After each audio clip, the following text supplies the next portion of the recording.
The United States military marked what it calls a historic milestone this month as it made the transition from Operation Iraqi Freedom to Operation New Dawn.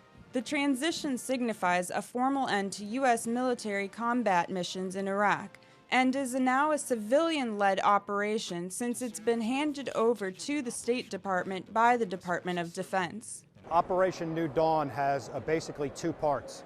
The first part is our transition from combat operations to stability operations. And as we transition to stability operations, it's composed of three major parts for our mission.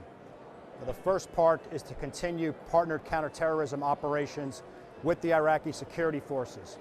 The second part is to provide support for the provincial reconstruction teams from the United States Embassy, the United Nations, and non-governmental organizations as part of our role to help build civil capacity and develop civil institutions.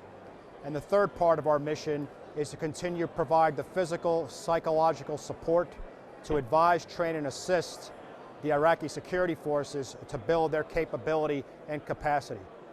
The second part of Operation New Dawn is about the transition from a military-led to a civilian-led operation, where now the Strategic Framework Agreement becomes the lead document by which we bring together our focus for a long-term strategic partnership with the people of Iraq and this country. The deployment of over 3,000 soldiers in recent weeks has raised some skepticism among the general public.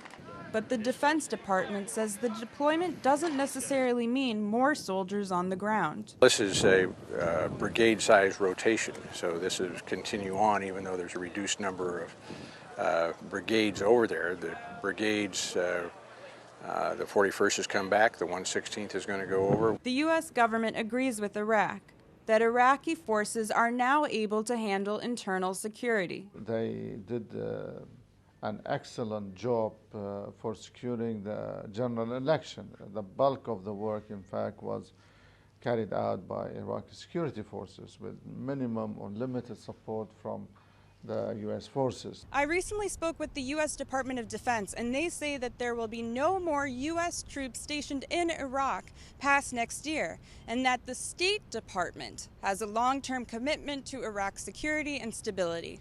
KTV2, Sarah Jones reporting from Washington.